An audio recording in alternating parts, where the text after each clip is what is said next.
Hey there, folks. I'm Isaac, and I'm revengeancing and rising. And I'm Claire, and I'm stuck in a time loop. And this is Make Make That that Game, game where we pitch the latest the greatest. new video game ideas. That won't, um, they're just ideas, folks. We're not making them yet.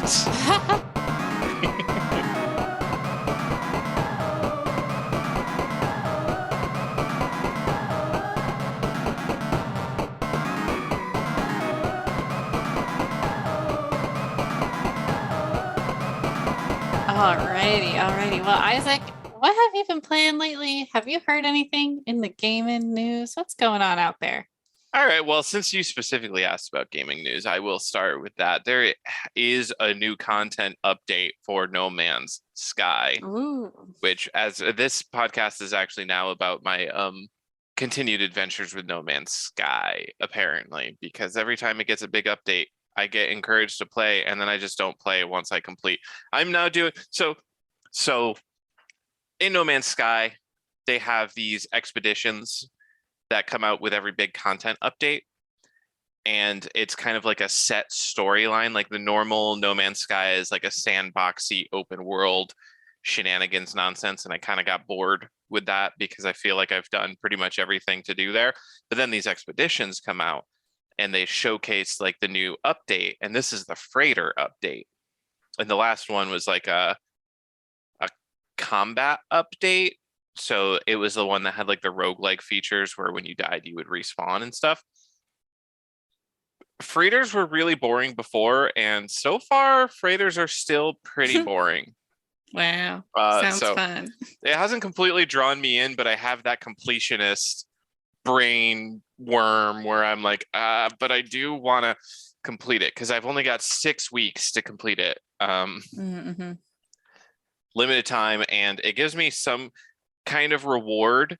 Like, oh, Sorry, so you only have 6 weeks, so the update only lasts a certain amount of time. Like there's not, it no, can't. the expedition only lasts a certain amount of time. So the update is permanent and like you can get all the stuff that it updates in like the normal open world sandbox mode, but you can't like the expedition is basically like a set story. You have like set objectives that you need to do Mm-hmm. and you have 6 weeks to do it. And if you do it within the 6 weeks, you can then convert your like special expedition save into the open world mode. And like the prize is usually like something related to the expedition. So the last one I did was the roguelike combat one, and the ultimate reward was like a space whale, Ooh. which I don't even actually because I got the space whale and then I stopped and then I was done. So I don't really know what the space whale is, Wow. which is super fun, but that was the reward. I could convert that into a normal save and then have a space whale, which I think is a freighter, but biological. Or no, not a freighter. So freighters have fleets of frigates that you send on like expeditions. Or I just used the word expedition in two different contexts for the same game. Oh, that's bad. Okay, ignore me. So you send them on excursions, like little Okay. missions, Mm-hmm. and then they come back. I think that's what space whales do. Um, so yeah, they kind of I don't know. They added some teleport points, and as far as I can tell, they just added more ways to customize the freighter. Mm-hmm. They didn't really improve the gameplay loop of log on, send all of your frigates on 24-hour missions, log off, come back the next day, and see if your missions were successful. Because that's ultimately what the gameplay loop of the freighters are. And now you can like build a better base inside of them where it was really basic before, and you can customize the outside with colors. I got It's purple for a color. basic. Ha! Got them. So yeah, that's my news. As far as I know, that's the only new thing that's happened in 3 weeks. Nothing else has happened. No big games like Stray or whatever have come. I don't know.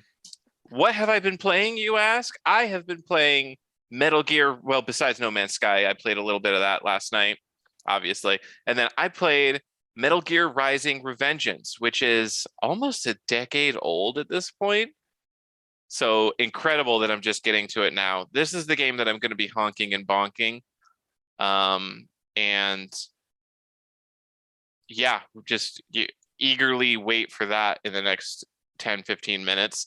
And then Oh I boy. also was playing Pathfinder Kingmaker, which I brought up a couple podcast eps ago when we were talking about the Warhammer Skulls event, because the developing company, the developers that made Pathfinder Kingmaker, are working on a Warhammer 40K RPG. So I was like, let's scope out how good this is probably gonna be. So far, so good. It has the exact, like, this game, for all the other old school computer RPG heads out there, this game has the exact same setup as Neverwinter Nights, where you're called to do a mission by a rich family, and then all the adventurers get murdered by assassins in the night, and you have to fight your way through, and then you get sent on the mission anyways. It's weird how similar it is. Like, you're fighting through the mansion, fighting all the assassins. Weird. Anyways, how about you? What have you been gaming on? Yeah, so I have been gaming. The gaming news that I have, I guess, I don't know. Everyone knows. Stray's here. Welcome. What is that? That is a game, and it is where you play as a cat. And everyone's been, I mean, if you are into games, if you like games, you've probably seen people at least talking about this game, posting videos about the game, posting videos of their cats watching them play the game. It's getting a lot of praise for being very cat-like. Like, the cat itself is, the player you play as, the cat, is just incredibly cat-like, which makes it very fun. And I will be honking and bonking that. So I've been playing that this week. So that's both news and updates. I also, if you go back to like episodes, I think 1 through 3, somewhere in there, I was playing a game called Oxenfree, which I did honk and bonk at one point too.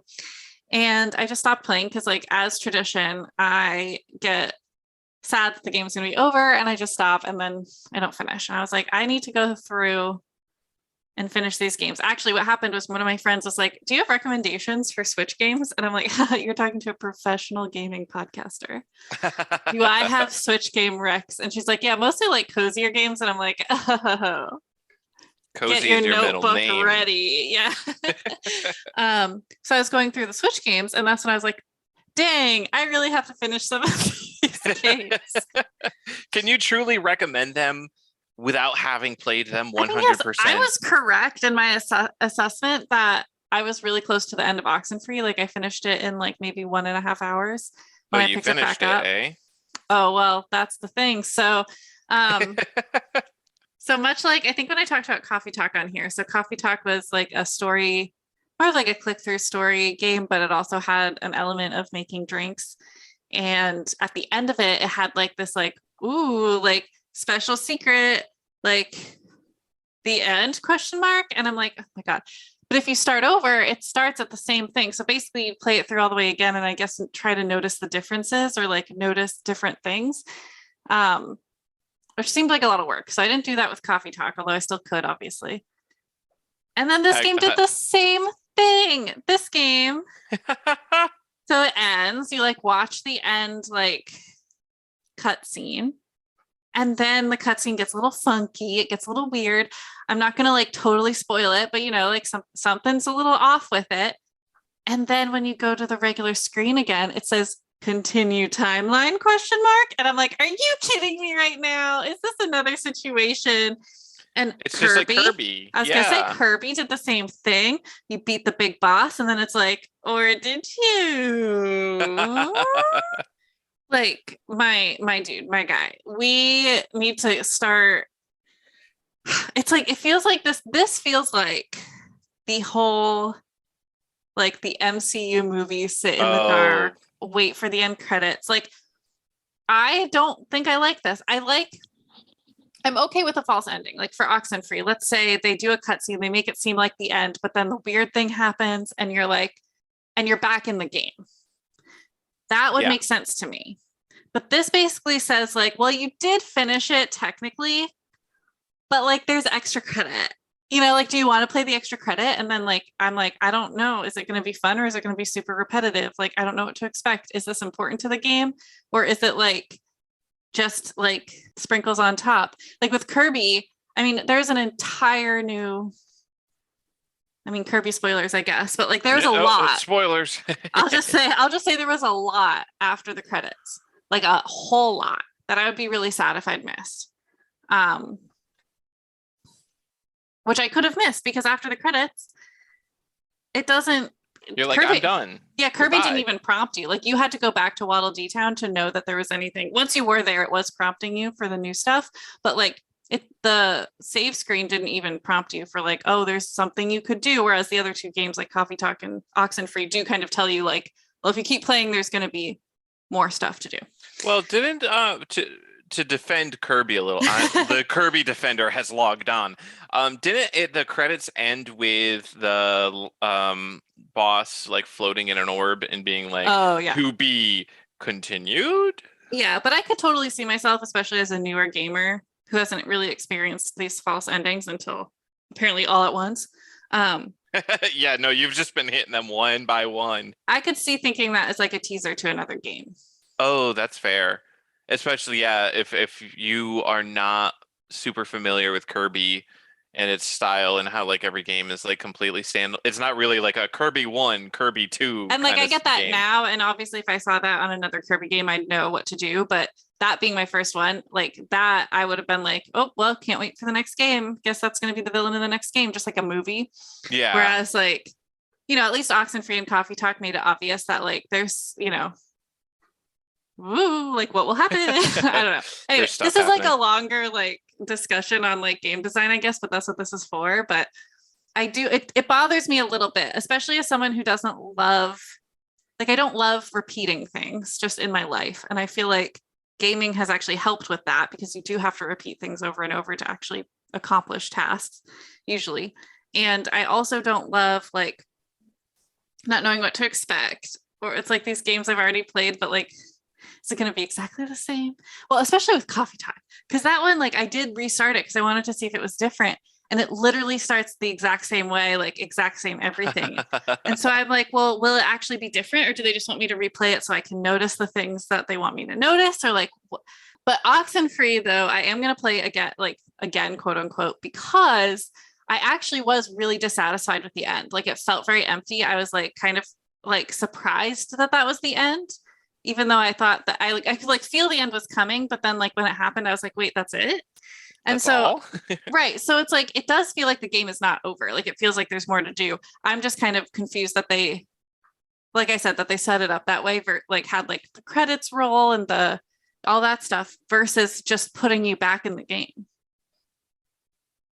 Because the whole game kind of like messes with time. And so that's kind of like, it makes sense that you'd have to restart from the beginning because time is like all wonky in the game, right? So it's like, it makes sense. It works, but I just wish that it just doesn't feel over at all, like in any way. like I couldn't walk away from it now and say, I did it, I feel. So I will keep playing Oxenfree. I'm a little bit bummed that I couldn't check it off. Like I wanted to be like, I did it. Complete.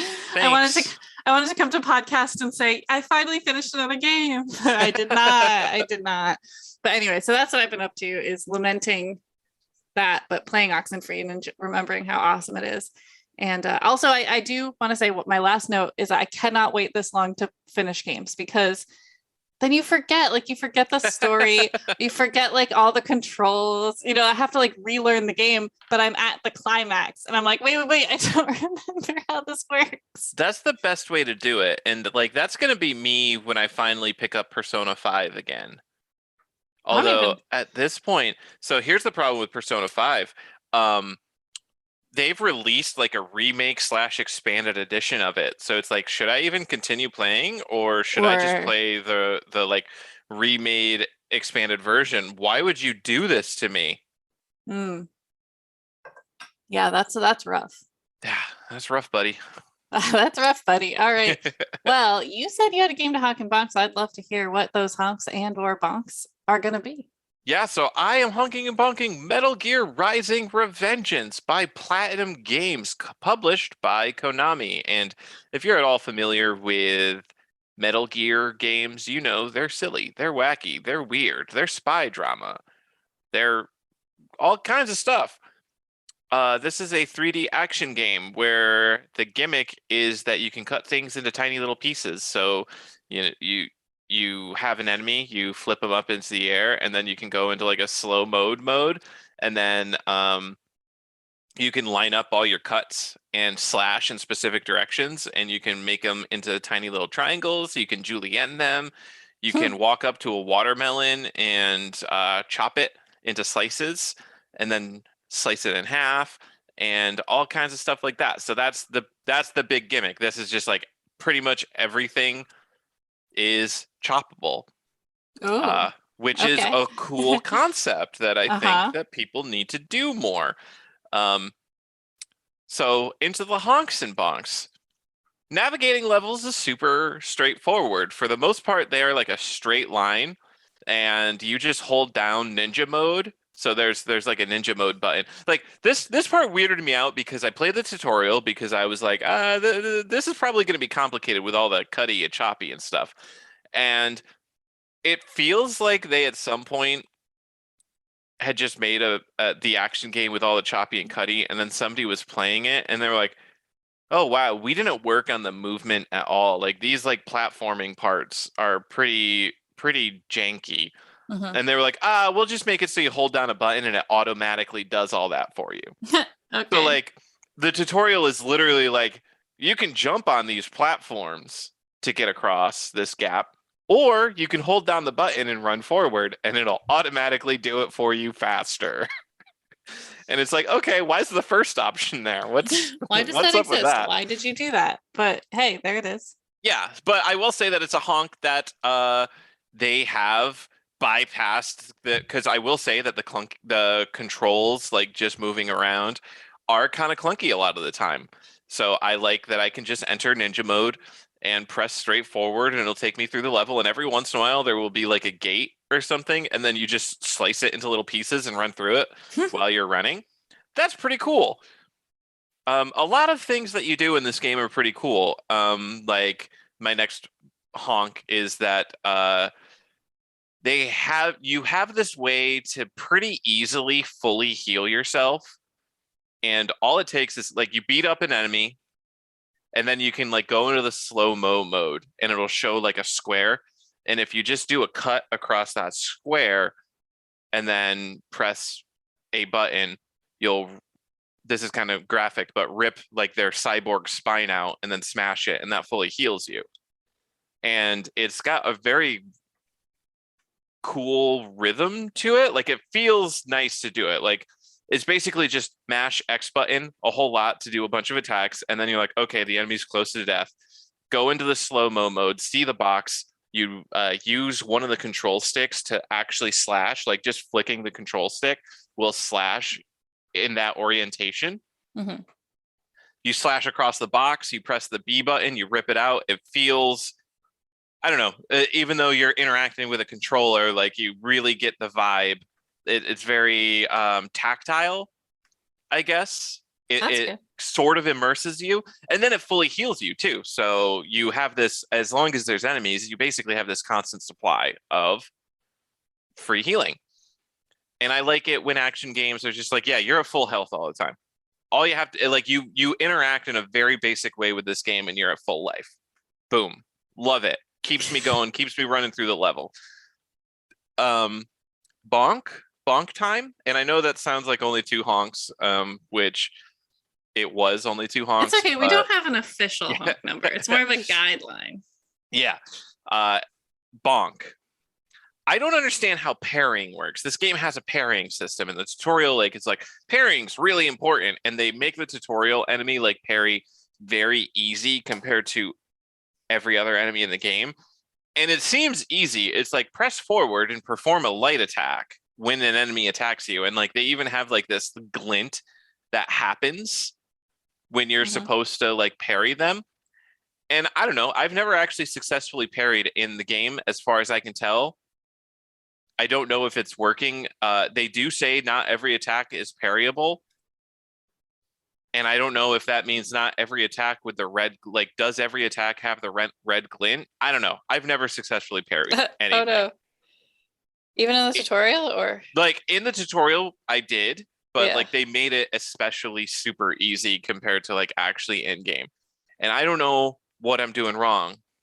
I think that's just another like game designy thing to talk about is like how tutorials are designed because like this is a real life example, but I took a like really quick learn to ski course before I went skiing for the first time.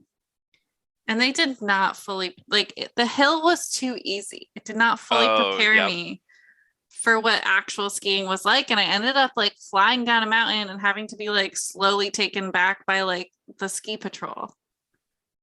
Yeah. And I really blame the class because there was no indication of like, no, this is what it actually feels like to be doing it right. Yeah. And it kind of happened to me in Elden Ring as well, where I felt super confident walking out of the tutorial, and then I just get like immediately destroyed. Yeah, those Immediately destroyed. super baby zombies. Although they also intentionally kind of do that because, like, the first enemy you meet outside of the tutorial, spoiler alert for Elden Ring, is the tree sentinel on the horse, and he's like intentionally like an extremely difficult enemy. But like, as far as I can tell, the design purpose of that is that you have a target to go back to like measure how far you've grown character wise. Like, I guess, but yeah, I was just like, Jesus, like I just had no idea what to expect going out of that. So anyway, a metaphor for school, who knows? yeah. So yeah, second bonk. Ninja mode. Clunky at best, even though it's like smooths over the jankiness of the normal movement.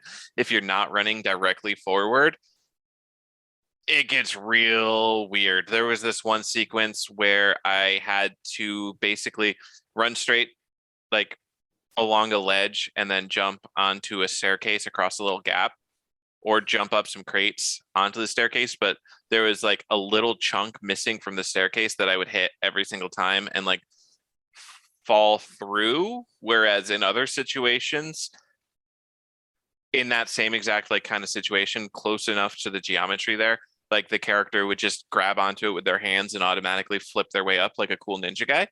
Mm-hmm. And I don't know what it was about that one area, like they missed a lock-on point or something, but it took me like 5 or 6 tries, and I was like, I'm in the ninja mode. What am I supposed to do here? I'm doing this is I'm not supposed to do this. And then I just ran straight down a hallway and it was fine. And I slashed a little gate and it was fine. And then my final bonk is the camera navigation is super awkward. It doesn't lock on. It doesn't. I need a lock on. I need lock on because there's this one boss whose thing is like it just jumps back and forth really quickly, and it's never on screen. It's never on screen because I'm not like locked onto it, and like the camera flicking the camera around is so slow and clunky. So it's never on screen, and it made that boss fight really frustrating. And if there's multiple enemies with you, anyways, Metal Gear Rising: Revengeance, fun little action game. Can we call something from like 2013 retro? I don't think so. Not quite yet. It's not retro quite yet. Okay, well, fun little Maybe. action game. Pick it up on sale. I think it's on Steam sale all the time. I was gifted this for my birthday. Wow, thank you, friend. Thank you, friend who gifted it to me. Do you have any honksy bonks? I do.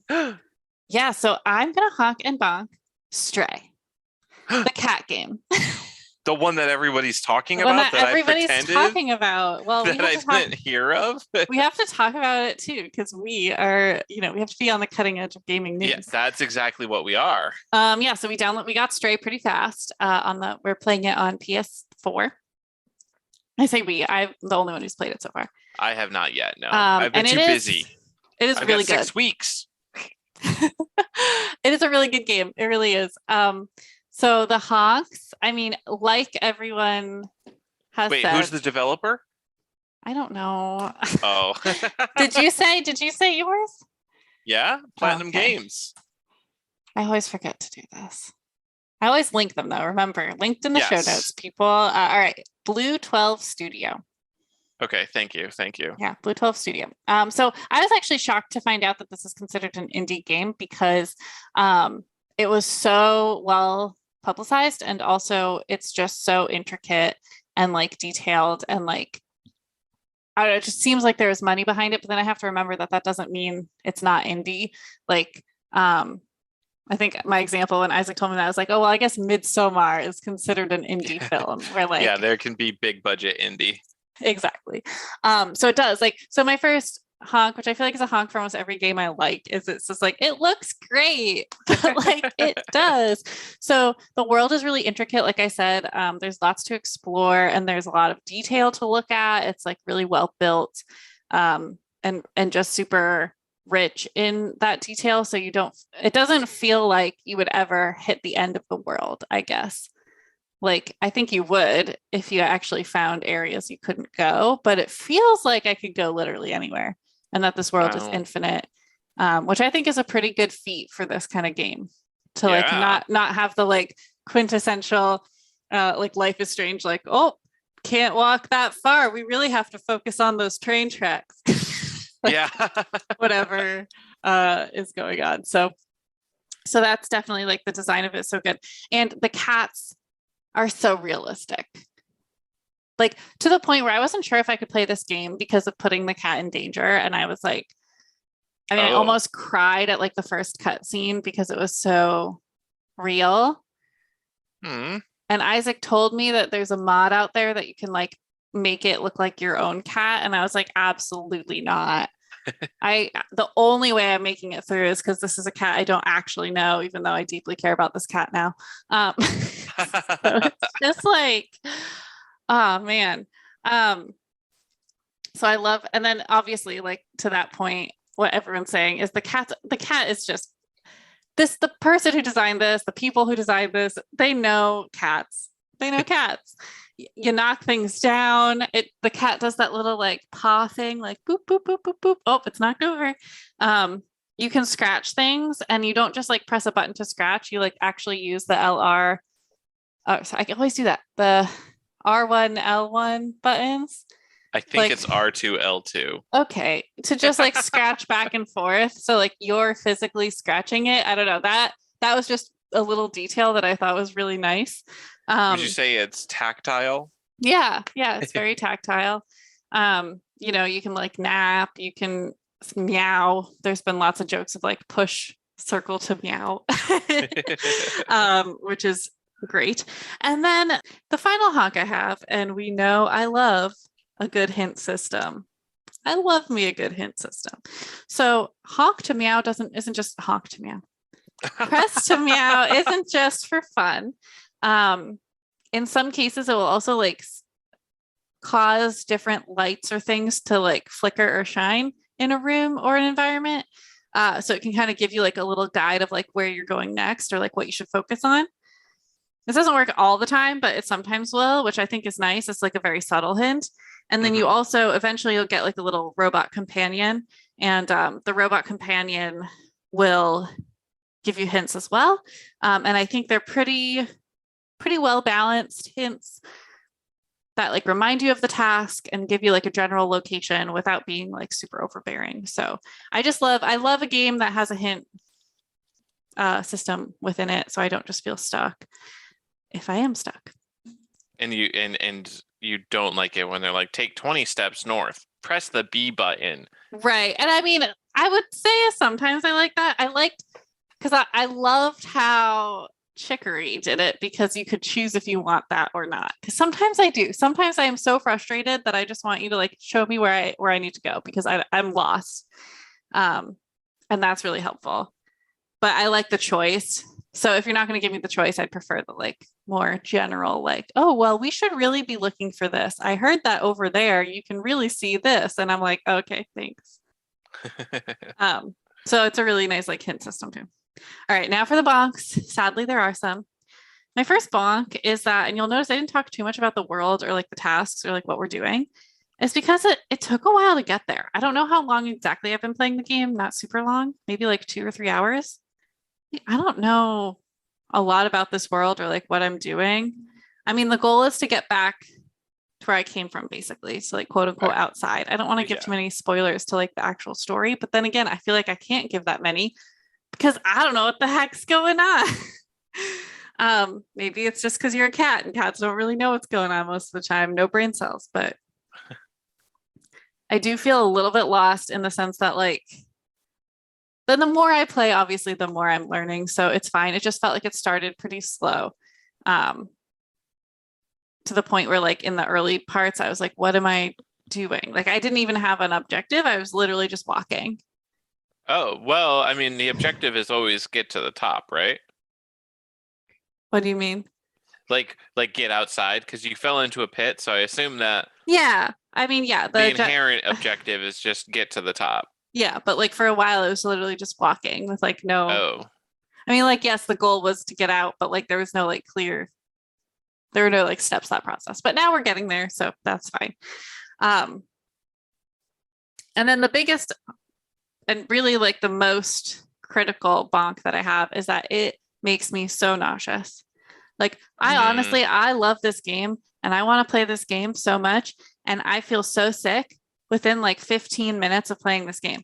I this is like probably one of the worst besides Gone Home, one of the worst games that I have played for nausea. Like I even yesterday I took a Dramamine because I'm like I want to play more of this game before I honk and bonk it. And usually that is like a foolproof. Like I can usually take a Dramamine and I'll feel so fine. Like I can play for hours when I take a Dramamine, which for those of you who don't know is like an over-the-counter motion sickness pill. And it did not work at all. It had no effect. I just feel it makes me feel so sick. And it's really sad because I really, really want to play this game. I really like it, but I literally have to play in chunks. Like I have to play like 15 to 20 minutes and then stop for like another 20 minutes. And then I can like go back and play like another 20 minutes. I can't just sit there and play it. Which is not how video games are designed. Yeah, well, some are designed for like coffee break, but this one doesn't seem like it really is because it's No. it has autosave and like can you save whenever you want and leave, or No. do you have to wait for a checkpoint? You have to wait for autosave. Okay, so yeah, that's not super a game that you can just pick up and No. put down whenever you want. No, it's not. And yeah, so that just makes me really, really sad. And I don't know how to fix it. I think the reason that it's making me so sick is it does this like camera thing when you so it moves around just like any type of I guess first person kind of. It's not really first person, but because you can see the cat.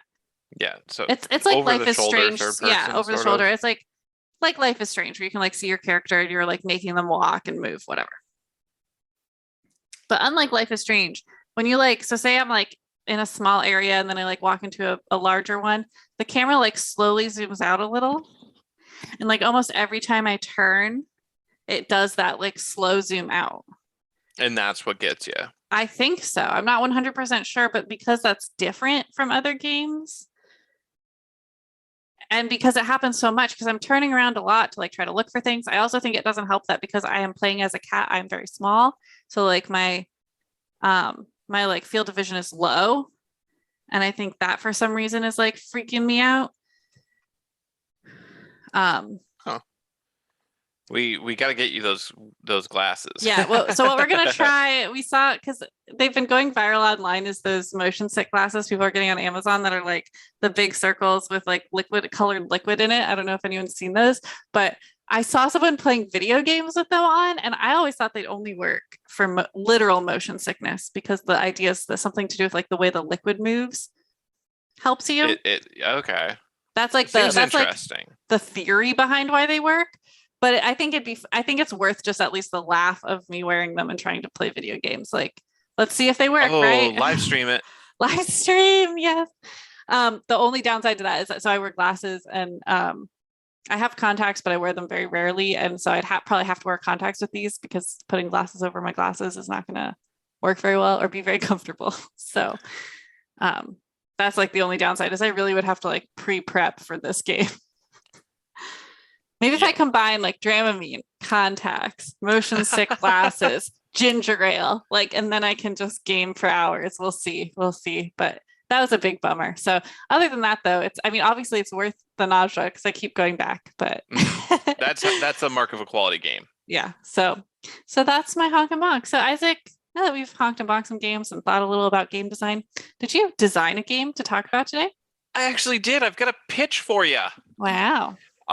It's got a really good and really bad name. Okay, perfect. Which it requires context to fully absorb what it's trying to do. But this game is called Poshipchin. Okay. It's a play on position.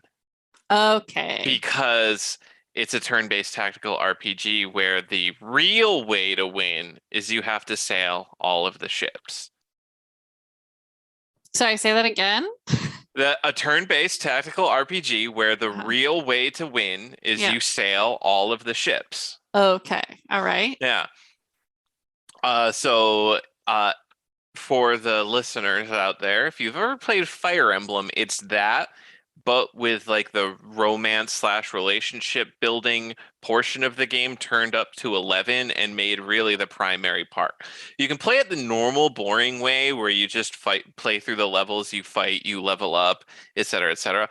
But also every character has a detailed personality sheet and say like a little quip when they make attacks, and this includes all the enemy characters. Like there's no faceless characters, like everybody is a character.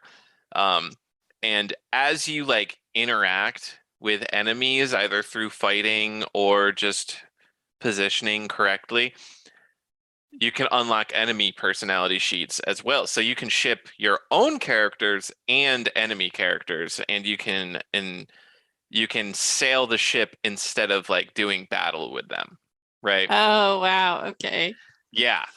But it requires you to like understand like the likes and dislikes and know who would be a good match just based on their personality sheets and like the quips that they say. And you also have to understand shipping dynamics. Because so part of this is Twitter has been going crazy with like my favorite ship dynamic posts. Like A is a goblin, B is also a goblin. So together they have one brain cell. So this is all based on me seeing that constantly for the past 2 weeks. So I think we need to, for the listeners, just describe what you're talking about, because I know there's someone out there who's like a sailboat. Like a boat? What are you this is talking sailing about? a different kind of ship. Yeah, let's talk about what a ship is. Let's go back. Let's go to internet history. Okay, let's get the Tumblr logs out. The Tumblr blogs. It's not where it originated, but that's definitely where it got super, super popular. So I like to think of it, and I'm not really sure if this is accurate, but it is like a way to say relationship. You just take the relation part out of it. That's how I understand it. Yep. So that's where it comes from. And it describes basically two people you want to get together. You ship them. It is a verb. So like I ship, these two characters together in my favorite TV show. And then if the TV show decides to make that canon or to make that happen in the show, that's what canon is. Just in case, I don't know. Yeah. Although that word goes way, way, way back, so that's an easy one. Then that's sailing the ship, because now they are together in the show. They're not just together in everyone's hearts and minds. And yeah, that's the basics of what is a ship. Yep.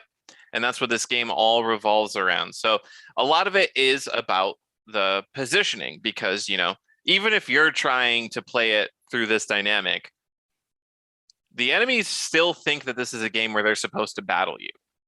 So you have to set up so that the right characters, like if you want to ship with enemies, if you want to like passively / non-violently win this game, you need to make sure that the right enemies meet the correct characters. I feel like you really need to watch Our Flag Means Death after pitching this, because it's about both types of ships. It's both types of ships. Oh, geez, too many ships.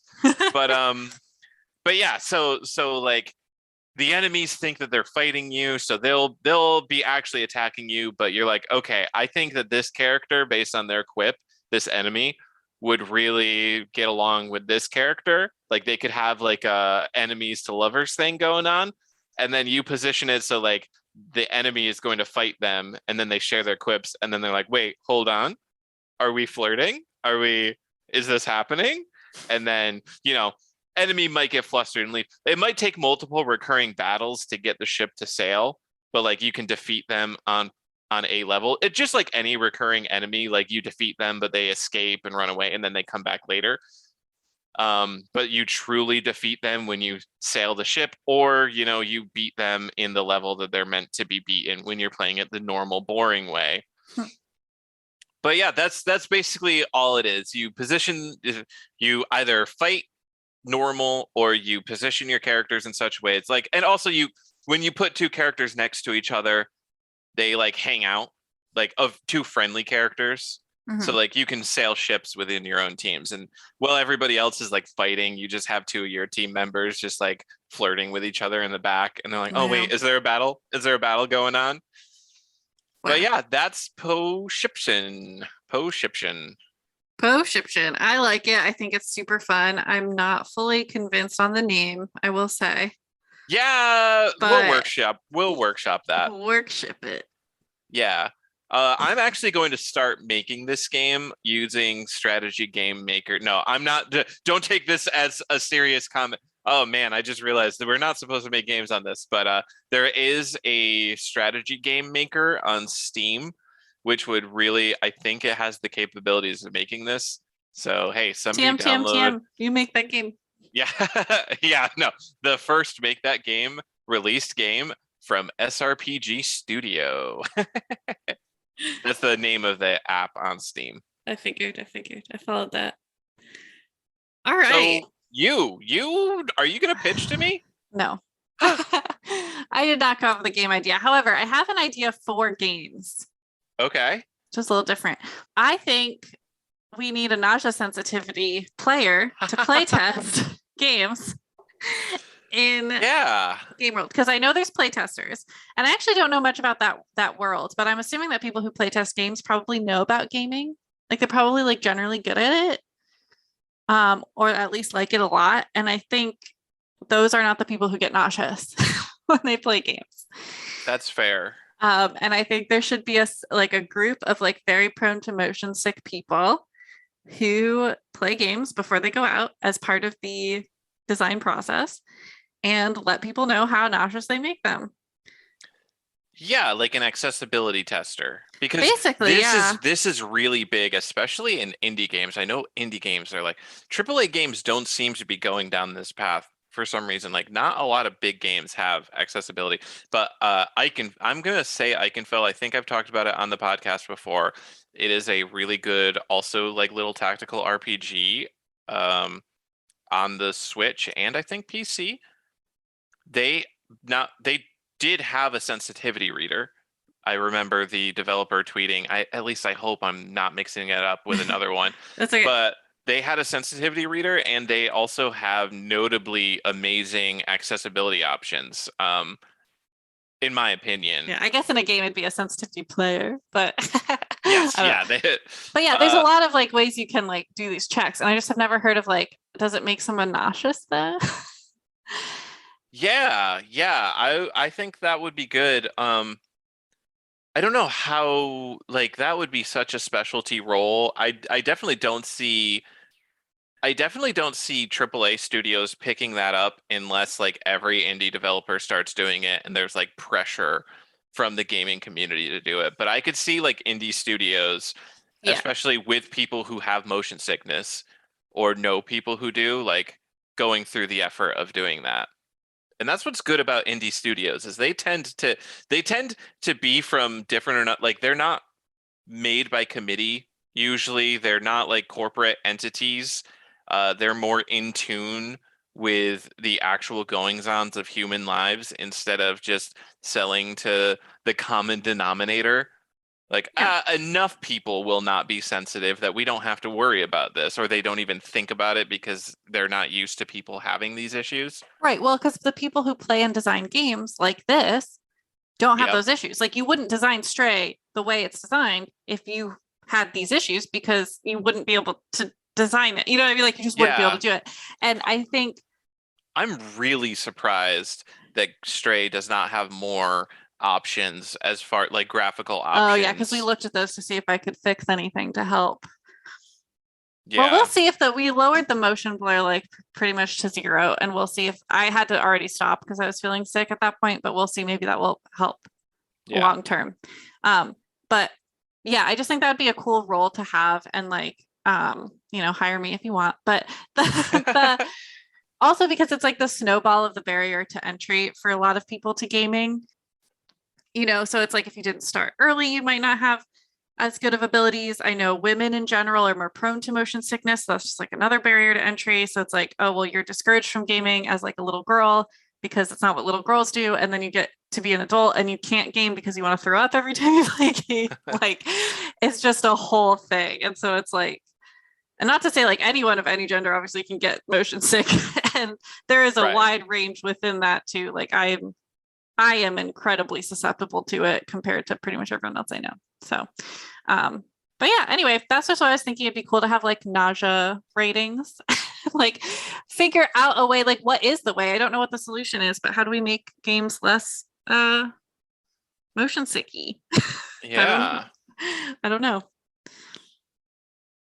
Anyway. I would really like to like get open source version of Stray or something just to play with the camera and like turn off the little zoom out thing and see if you can play it just fine. Yeah. I also think that, and I think like veteran gamers would hate this, but if there was some kind of setting, it'd have to be a setting because most people would hate to play like this, that makes the camera have a maximum speed and it's not very fast.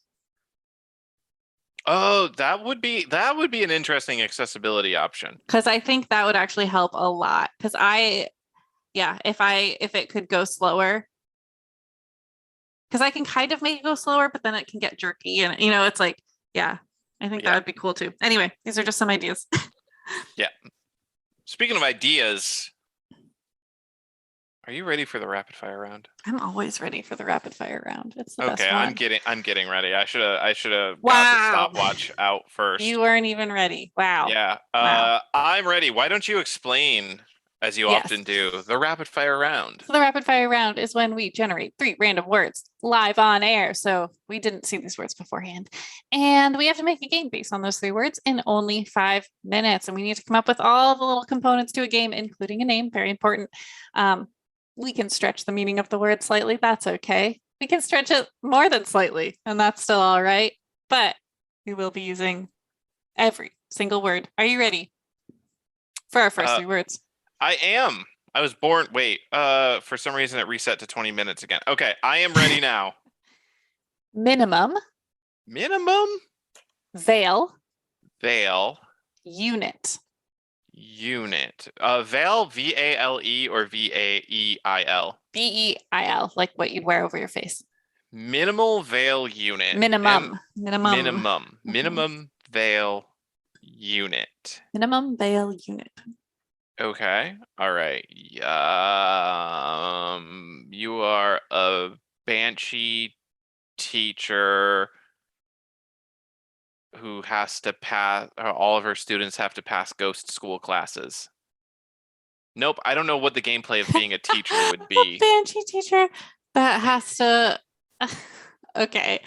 I don't know how you could be I don't know what gameplay teacher is unless it's like a puzzle game. It could also be a rhythm game, sort of. So I'm thinking like Parappa the Rappa, where you inputs will appear on the screen and then you press them and rhythmically, and depending on how well you press them, the students learn better because it shows that you're keeping a good pace and keeping their attention. Okay. I don't know. Wait. Okay, wait. So it's minimum veil unit, and you were saying you have to get the minimum number of students to pass, or the well, the minimum I was thinking was like there's a minimum grade to pass. Okay. So like every student needs to not get an F. What if it's music class and then we use the rhythm, but it's like yeah. And you teach all the kids how to play precorders, and they're ghost kids. Precorders? Pre-quarters? Record What? recorder? Oh, they were called pre-quarters for me. Anyways, moving on from that. So it's a rhythm game where you are a banshee teaching kids to play very basic instrument, and your score is represented by whether your students pass the class or not. Yes. And it is called Banshee Beat. Banshee Beat. Boom. With 1 minute and 41 seconds left, we have declared victory. Banshee Nice. Beat, the rhythm game. All right. The next 3 words Yes. are room. Oh, this is Room. good. I got this already. Reveal Okay. and stress. Room, reveal, and stress. All right. What do you got for me? It's an interior design game. It's gotta be. Room reveal. Are you kidding me? Yep. And that's the name of the game. Room Room reveal. We already named it. So basically, here's the idea. If someone is very stressed out in their environment and you're the interior designer and you have to figure out like What's stressing them? Yeah, what's stressing them. So is it the color? Is it the couch is too big? Whatever it is. And then like as you like go, there'll be like a stress meter. So you'll like be changing all these elements, and then you'll have it'll be timed. So you just have to make it so like get them to low stress. Then you win. But if you don't in the time period, or if they get all the way to complete stress, then you lose. Boom. I like that. Are we going to call that wrapped up? I think so. I think room reveal. I just nailed it in one. Less than a minute. Nailed it in one. We could say that what it looks like. I imagine it kind of almost like the bear game, which we should have talked about for news. Dang. Oh, Bear and Breakfast. There's a new game. It's called Bear and Breakfast. We'll probably be playing it in the next couple of weeks. Get ready. Yep. All right. Anyway, so yeah, room reveal. Boom. Next game. Next 3 words, which is perfect too because my computer's about to die. All right. Geez. Seat. Fill. Oh, Strap. fill the seat. Strap. So I think this is something like Roller Coaster Tycoon. I was also thinking amusement parks. Okay. So, all right. So it's Roller Coaster Tycoon. So it's a park building manager. You fill your goal is to fill the seats on all your rides because that means you're making a lot of money. They have to strap in. It all flows together. What is the unique feature that we have? Because, okay, none of these words really give us any ideas for a unique feature. So we have to make this stand out. What's the gimmick here? All right. So it's got, yeah, because Roller Coaster Tycoon is get like the most people. So that's part of it because we want to obviously that's the seat thing. Yeah. Strap, maybe. So it's rides. Yep. It's an amusement park builder. Yeah. Strap in. Yeah, that's tough. It is tough to figure out. Okay, maybe it's not roller coasters. Maybe it's like dark rides. Dark rides? Yeah, dark rides are like Pirates of the Caribbean. So like basically where you're in like a boat or something and you go into the dark and then there's like things to look at. Okay. That's a dark ride. So this is another interior design game. Oh no. Okay. So instead of you're placing like rides and like managing an entire park, like you build the rides, a dark like ride. Yeah, and then you put different things and like people come based on what you're putting in, and you want to always be filling every seat in your like boat or whatever. Okay, and then like some of the things that it tested on is like, do people get bored between certain segments of the ride? Like, are the attractions inside of the ride too spaced out? Is there too much downtime? Are they like actually interesting? Which I don't know how you would gauge that, or maybe like if you place them too far away, because like in Zoo Tycoon, if the exhibits are too big, the customers can't see the animals well, they'll complain about that. So like if you make the dark ride, if you put all the animatronics like super far away from like the little boat, it's a problem. And then if you don't have a wide variety of rides, some guests might hate boat rides but like little roller coaster rides. Yeah. So you have to have a variety, and you're judged by guests on that. Okay, boom, there we go. It's an amusement park simulator, but your amusement park is specifically for dark rides. And that's the gimmick. It's more about interior designing like individual dark rides than it is making an entire park of, because I like Roller Coaster Tycoon, you do build individual roller coasters and like you set the loop-de-loops and stuff, right? Yeah. Okay, so it's it is, I guess, more like that than I'm thinking of like Zoo Tycoon, where you manage the park at a much higher level, but I think it still works. So boom. Wait, we need a name.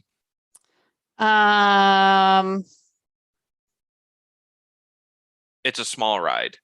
Yeah, I like that. I like that. Boom. I like that a lot. All right. 1 minute and 50 seconds left. It's a small ride. Amazing, amazing. So I do just want to touch base real quick. The pre-quarter is a thing. It is a real instrument. Okay, and it goodness. Seems to be different than a recorder slightly.